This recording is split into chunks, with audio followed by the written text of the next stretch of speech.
નો પ્રભાવ છે. આપણે આવીએ એટલે રિવાજ શરૂ થઈ જાય. ભગવાન શિવજીએ કીધું કે કંઈ નહીં, આપણને સન્માનની કંઈ જરૂર નથી, આપણે તો આપણા મેળે ઉતારે જઈએ. ભગવાન શિવજી એની મેળે ઉતારા પર ગયા છે. બીજો વરાજો હોય તો મોઢું બગડી ગયું હોય, પણ આ તો ભગવાન શિવ છે. આ બાજુ હિમાચલની પત્ની મેના ભગવાન શિવજીની સામયું કરવા માટે આરતી, સુંદર આરતી કરીને લઈને આવી, પણ ભગવાન શિવજીનું રૌદ્ર રૂપ જોઈને એના હાથમાંથી આરતી પણ પડી ગઈ. બીજી વાર ભગવાન શિવજીનું અપમાન થયું તો પણ છતાં એમને એમ ઊભા છે.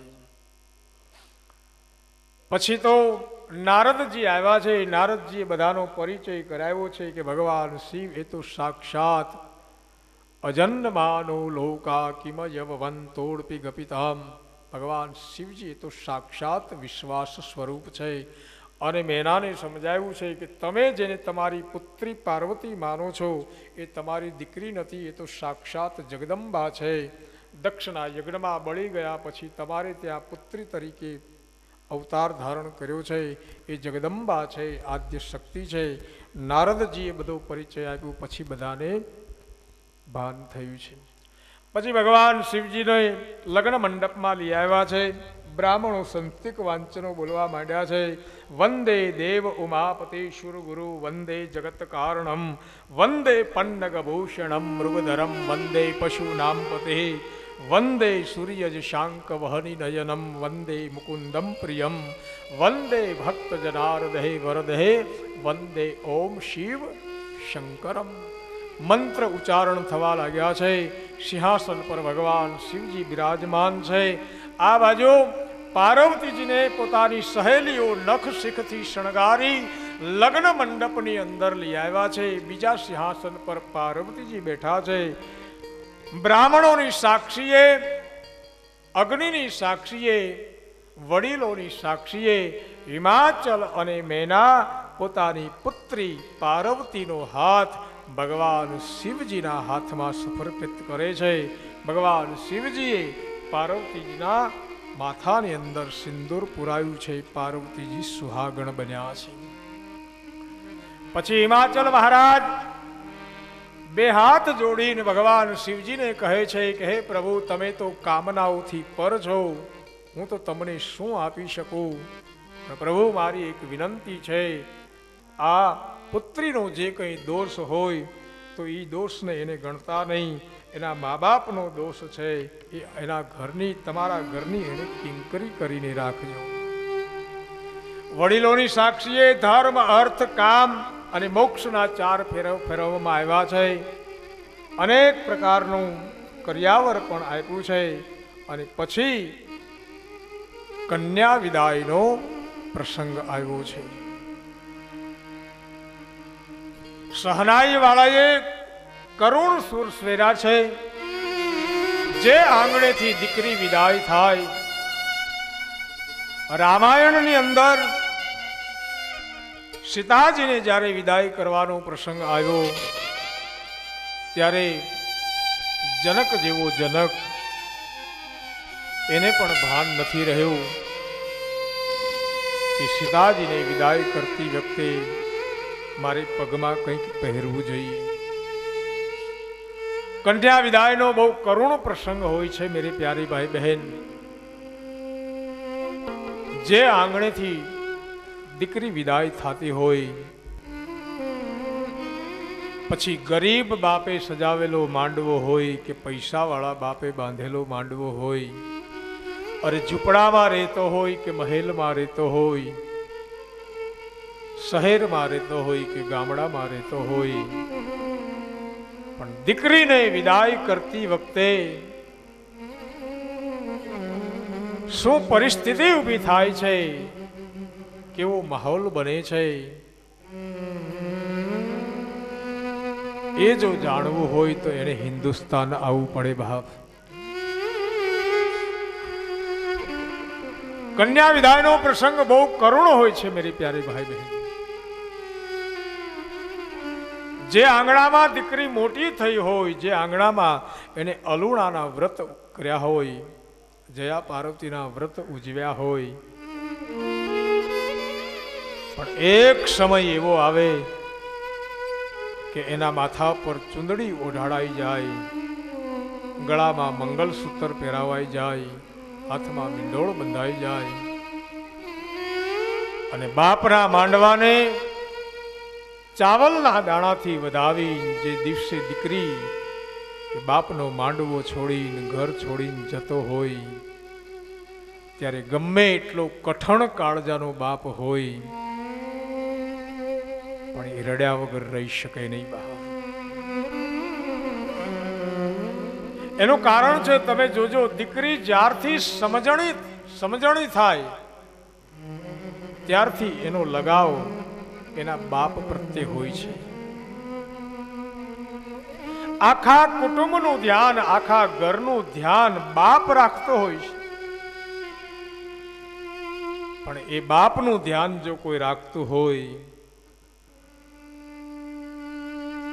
તો એની દીકરી છે. બાપ ધંધા પરથી, ખેતર પરથી કે વાડી પરથી જો મોડો આવે તો પહેલી અસર દીકરી પર થાય છે. દીકરો તો ક્યાંય રમતો હોય પણ દીકરી તરત જ જાણી જાય કે આજ મારા બાપુજીની તબિયત બરાબર નથી, આજ મારા બાપુજીને મજા નથી. દીકરીને ખ્યાલ આવી જાય.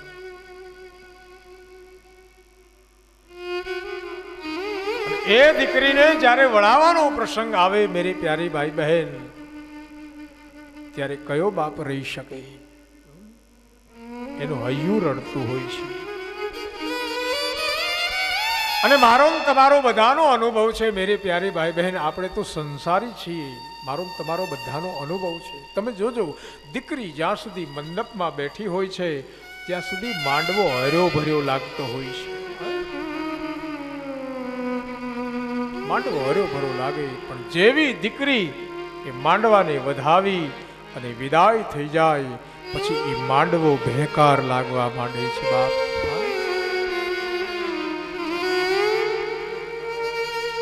દીકરી વિદાય થાય પછી બાપ શું કરતો હોય છે ખબર છે? બીજા બધા તો બીજા કામમાં પડ્યા હોય, આપણે આ વસ્તુ અહીંથી લાવ્યા છીએ ત્યાં આપવાની છે, આ વસ્તુ અહીંથી લાવ્યા છીએ ત્યાં આપવાની છે, પણ દીકરીનો બાપ શું કરતો હોય છે ખબર છે? દીકરીનો બાપ ઘરના ખૂણામાં બેસીને આંસુ પાડતો હોય છે. એને એમ થાય કે આ બધી વસ્તુ તો હું કાલે લઈ આવીશ, પણ મારા જીવનમાંથી તો દીકરી તો ગઈ નહીં. મારા ઘરે કંઈક પ્રસંગ આવશે, કંઈક સમૂહ આવશે તો મારે આજીજી કરવી પડશે કે 2 દિવસ માટે પણ દીકરીને જરા મોકલાવું. દીકરી વિદાય વખતે મેરે પ્યારે ભાઈ બહેન, એ બાપને ખબર પણ નથી રહેતી કે મારે પગમાં કંઈક પહેરવું જોઈએ. તમે જોજો, દીકરીનો બાપ એ માંડવામાં ઉઘાડા પગે આંટા મારતો હોય છે.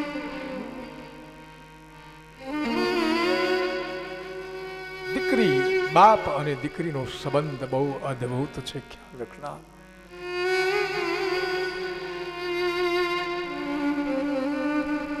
ઘણી કથાઓમાં હું કહું છું કે દીકરો કદાચ સંસ્કારી હોય તો એના એક જ કુળને તારે, પણ મારા દેશની દીકરી એક કુળને નહીં પણ 2 કુળને તાળે છે બાપ. નાની હોય તો મા બાપના કુળને પણ આ દીકરી તારે, અને પરણીને સાસરે જાય તો એ સસુર પક્ષને પણ તારે. એનું નામ દીકરી છે બાપ. 2 કુળને તારે, એનું નામ દીકરી છે. એ તો સ્વાર્થી અને મતલબી દુનિયા છે કે દીકરાનો જન્મ થાય તો પેંડાના બોક્સ લઈ નીકળે, બાબો આવ્યો, બાબો આવ્યો, બાબો આવ્યો, બાબો આવ્યો.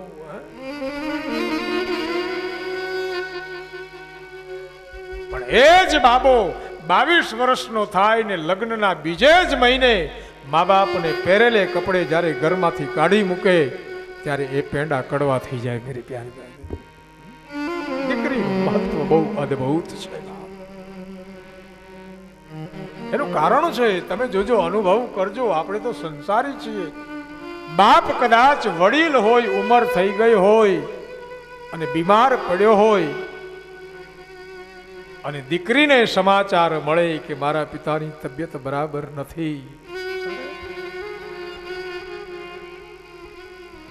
દીકરો તો ક્યાંય રમતો હોય મેરે પ્યારે ભાઈ બહેન, પણ સસુર પક્ષમાં જ્યારે દીકરીને ખબર પડે કે મારા પિતાની તબિયત બરાબર નથી અને સસુર પક્ષમાંથી 2 દિવસની રજા લઈ અને એના પિતાને મળવા માટે જાય,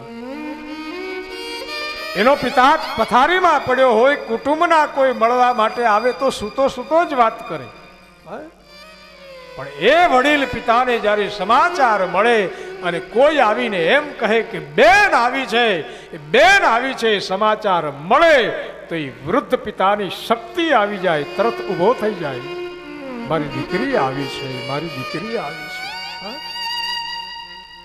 એનામાં શક્તિ આવી જાય છે. બાપ અને દીકરીનો સંબંધ બહુ અદ્ભુત છે. એ તો અત્યારે એક જ દીકરો ને એક જ દીકરીનો રિવાજ, પણ આજથી 20 વર્ષ 25 વર્ષ પહેલા તમે લોકોના ઘરમાં જુઓ, 2 દીકરી, 3 દીકરી, 5 દીકરી, 6 દીકરી. દીકરીની માં કદાચ એવા શબ્દો બોલી શકે કે અમારે ત્યાં તો 3 દીકરી, અમારી તો 4, અમારી તો 5, પણ દીકરીના બાપના મુખમાંથી કોઈ દિવસ શબ્દ ન નીકળે. એક હોય તો એકને વિદાય કરે, 2 હોય તો 2ને વિદાય કરે, 5 હોય તો 5ને વિદાય કરે.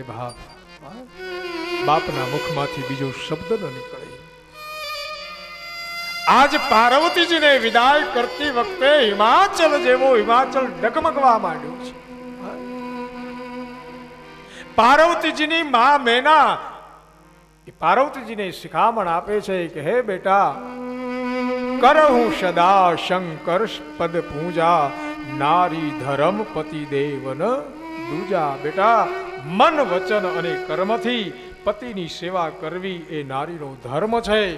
મેના પાર્વતીજીને ત્યાં સુધી કહે છે કે દીકરા, જીવન એ તો એક ગંગાની ધારા છે, ક્યારેક આમ વળે, ક્યારેક તેમ વળે, ક્યારેક એમ વળે. દીકરા, જીવનમાં દુઃખ આવે તો રડીશ નહીં અને સુખ આવે તો છલકાઈશ નહીં. દુઃખ આવે તો ઘરના ખૂણામાં બેસી 2 આંસુ પાડી લેજે. અને દીકરી, એક વસ્તુ મનમાં લખી રાખજે કે જીવનમાં દુઃખ પણ કોઈને કાયમ રહેતા નથી અને સુખ પણ કોઈને કાયમ રહેતા નથી. આજ પાર્વતીજીને વિદાય કરતી વખતે હિમાચલ જેવો હિમાચલ પણ ડગવા માંડ્યો છે. એ પાર્વતી વિદાયની કથા સાથે આજની કથાને આપણે વિરામ આપીએ. તે પહેલા આપણે વામન ભગવાનનું અહીંયા પ્રાગટ્ય કરવાનું છે. તો વામન ભગવાન આજે આ માહોલની અંદર આવી રહ્યા છે, તો આપણે વામન ભગવાનનું જય જયકાર કરીએ અને વિનોદભાઈને પ્રાર્થના કરીએ કે વામન ભગવાનને બલિ રાજાના યજ્ઞમાં જ્યારે 3 ડગલા ભૂમિ માંગવા ગયા અને બલિ રાજા પાસેથી 3 ડગલા ભૂમિ માંગી, એ ભગવાન પોતે વામનમાંથી વિરાટ થયા. એ વામન અવતારની પ્રાગટ્ય આ કથાની અંદર થઈ રહ્યું છે. જય જયકાર કરીએ. તમારી આગળ વામન ભગવાન જોડી લઈને આવશે તો એ વામન ભગવાનની જોડી પણ આપ છલકાવજો. આવવા દો. બોલીએ વામન ભગવાન કી જય. વામન રૂપ ધરીને પ્રભુજી આવ્યા. વામન રૂપ ધરીને પ્રભુજી આવ્યા. વામન રૂપ ધરીને પ્રભુજી આવ્યા. વામન રૂપ ધરીને પ્રભુજી આવ્યા. વામન ભગવાન કથા મંડપમાં આવી રહ્યા છે. બલિ રાજાના યજ્ઞમાં જેમ 3 ડગલા ભૂમિ માંગવા ગયા હતા, ત્યાં જ વામન ભગવાન આપણા મંડપની અંદર પધારી રહ્યા છે. તાળીઓના ગડગડાટથી વધાવો.